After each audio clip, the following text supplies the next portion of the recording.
आगे के प्रिडिक्शन की अगर मैं बात करूं तो क्या ये जो क्षेत्रीय युद्ध हो रहा है, क्या ये वैश्विक युद्ध में भी बदल सकता है? आप क्या देख रहे हो?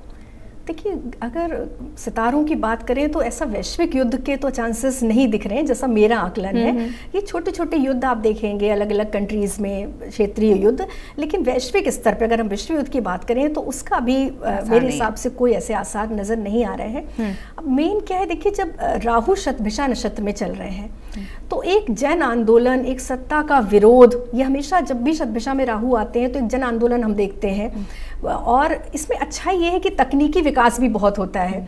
तो और जैसे हम बात करें ना कि एआई बहुत ज़्यादा हमें डोमिनेट करने लगेगा, इंसान को एआई डोमिनेट करेंगे, तो वो क्योंकि राहु शतभिषा नक्षत्र में है तो एआई में अचानक से बहुत प्रोग्रेस दिख रही है, बहुत सारी चीज़ें हैंडल करता हुआ दिख रहा है एआई। और जन आंदोलन, छोटी छोटी बातों पे विरोध जताना, सत्ता के विरोध में खड़े होना, कोई महामारी का आना, तो ये राहु इंगित कर रहा है कि जब तक शतभिषा में है। और देखिए उसका प्रभाव तो अभी लंबा, मेरे ख्याल से जुलाई अगस्त तक रहेगा राहु का, क्योंकि जाने के बाद भी उसका प्रभाव रहता ही रहता है। तो तब तक कोई ना कोई ऐसी बीमारी आती हुई दिख रही है जो एक भय का कारण है कि कोई भी कोरोना जैसी तो नहीं, लेकिन हाँ महामारी जरूर आती हुई नजर आ रही है।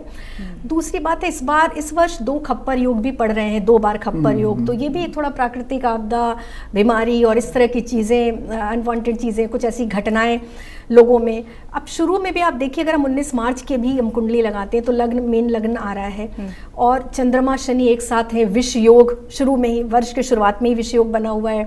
सूर्य और शुक्र एक साथ हैं, सूर्य शुक्र चंद्रमा और शनि, ये 4 के 4 जो बड़े इंपॉर्टेंट ग्रह हैं वो एक साथ लगन में मीन राशि में बैठे हुए हैं। और कुंभ में इस समय राहु चली रहे हैं। तो अब इनका परिवर्तन देखिए 5 दिसंबर तक यही स्थिति राहु केतु की रहने वाली है। तो देखा जाए पूरा वर्ष ही हो गया, 5 को वो चेंज करेंगे, वो सिंह से कर्क में आएंगे और ये राहु का भी परिवर्तन होगा, लेकिन पूरे वर्ष केवल गुरु का ही परिवर्तन हमें नजर आ रहा है। अगर हम बड़े प्लेनेट की बात करें तो फिर यही स्थिति रहने वाली है। तो बहुत कुछ ऐसा पॉजिटिव या बहुत अच्छा बोलने को नहीं है कि जो चीजें हम फेस कर रहे हैं अभी यही हमें करना है।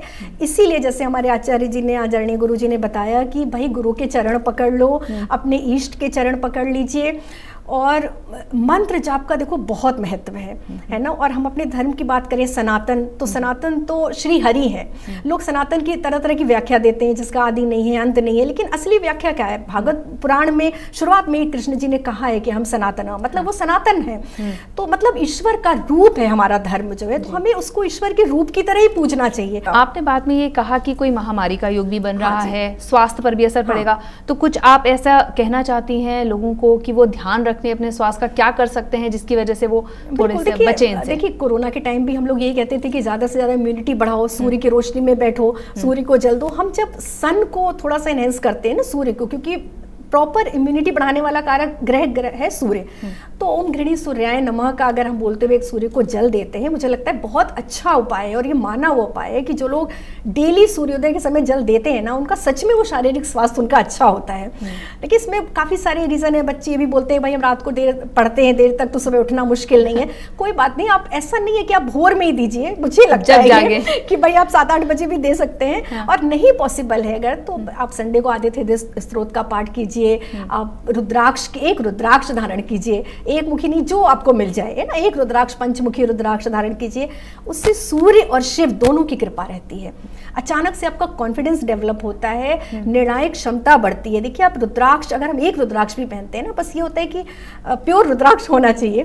तो मैंने देखा ऐसे लोग ना जल्दी गलत निर्णय नहीं लेते हैं, और इनके साथ अगर कुछ इनके अंदर ऐसी कमियां भी है, कुछ आदतें ऐसी हैं, तो वो भी धीरे धीरे छूट जाती हैं। तो वो धर्म को लेकर थोड़ा बैलेंस हो जाते हैं। और सूर्य भी आपका कहीं ना कहीं बलवान होता है। अपने पिता की सेवा कीजिए, पिता को प्रसन्न रखिए इस वर्ष।